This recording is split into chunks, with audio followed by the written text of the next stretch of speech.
Welcome to our YouTube channel. Today we'll be going to be discussing about dairy farming, and we are going to talk about our animals here in the shamba. And we're going to start by trying to know what you should check when you are trying to look for a better dairy animal. And for our case, we have here some categories of dairy animals.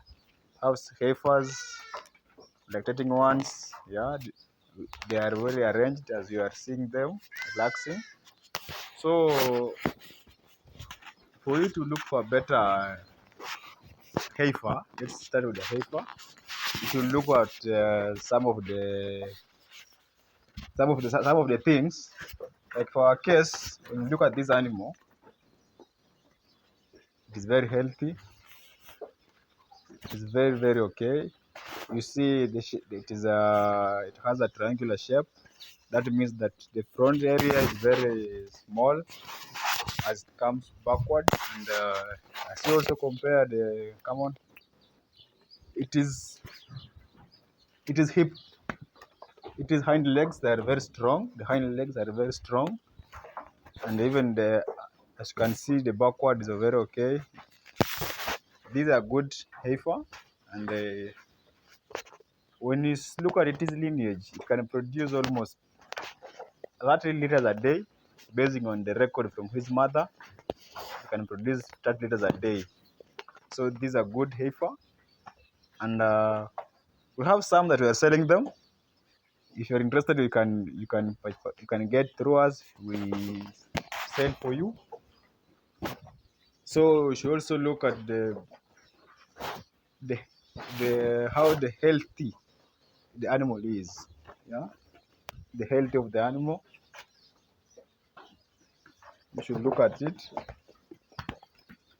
And so other thing, and under dairy farming, you should also consider about record keeping of animals for you to know the production of each animal, and also it will help you to know how the animal is returning, or the returns of the animal in your shamba, and will help you to know the amount of feed that you will be feeding your animal. You should not just feed your animal without knowing how the returns of each animal. So by keeping record, you should use the tags. Yeah, you should place tags. As you can see, our animals have ear tags. Come on. Yeah, you should put your animals tags. Tags will help you to identify each and every animal in your shamba. Another thing you should consider also, when you talk about feeds, you should select the best feed that will give you good return to your animal. That means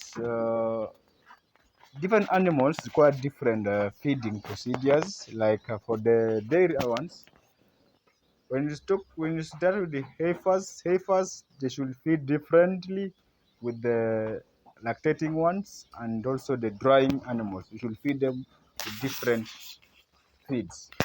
Like for heifers you should mostly based on the energy level.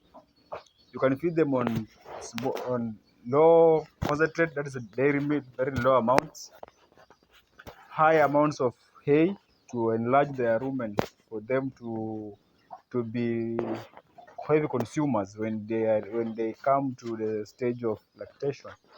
They will be having enough space in the stomach that is generated by giving them enough hay when they're at heifer stage.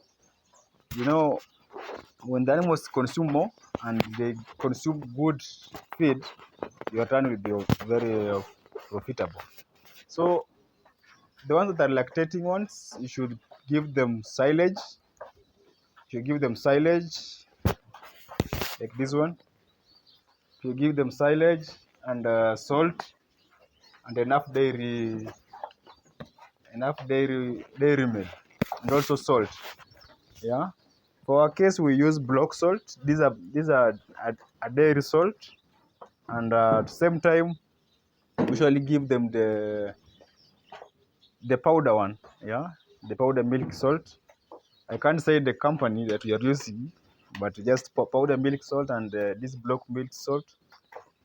that helps to increase the milk in the animal, and also to give the animal good structure.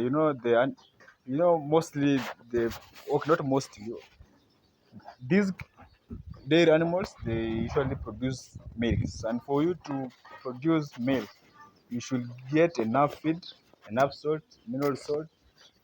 The animal should get total mixed ratio in the correct way. And for now, for the drying ones, you should just omit dairy milk and reduce concentrate, and give them the dry salt. Yeah, the dry salt will help to reduce the production of milk via the hormones that produce milk. It will help to reduce the production of milk. And also, you should keep your cow sheds clean. You can use either brush or water, but make sure the environment is clean for the animals. That will help you to reduce animal stress and to increase the production of milk. Yeah, make sure the environment is clean.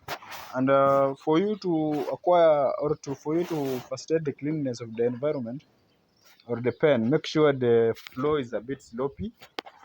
That will help you to ease the cleaning process, because when you just clean, everything will go on one side to the out of the pen. It will ease the cleaning process. And also, when we talk about still under management, we should also, based on the, if you say feeding, also a bit back, make sure there's different type of feeding procedure. You can either mix concentrate with silage with hay in the same place, or you can give concentrate during milking or after milking. That will be based on your decision. But either you mix together, or after milking or before milking, it is up to you. But make sure you give your dairy animals sufficient feed. Yeah, and also make sure the water troughs should be clean, and with clean water. They should be clean with clean water always, because these animals require enough clean water that will help you to do the cleaning. So make sure the water is clean in the troughs. And also the feeding trough should be clean, by the way, to avoid the either, that when the feeding troughs are very dirty, or the feeds that remain, they can either cause toxin to the fresh feed and affect your animal's health. So make sure you put everything to be in order and to be clean. Also, you should be very, very close to your doctor, that to help you to do checkup of your animals, to make sure your farm is running well. Yeah, make sure you follow everything in the shamba, and you'll acquire good results. So for more information, we'll be back again, and learn more about farming and everything to do with farming of dairy animals. Okay.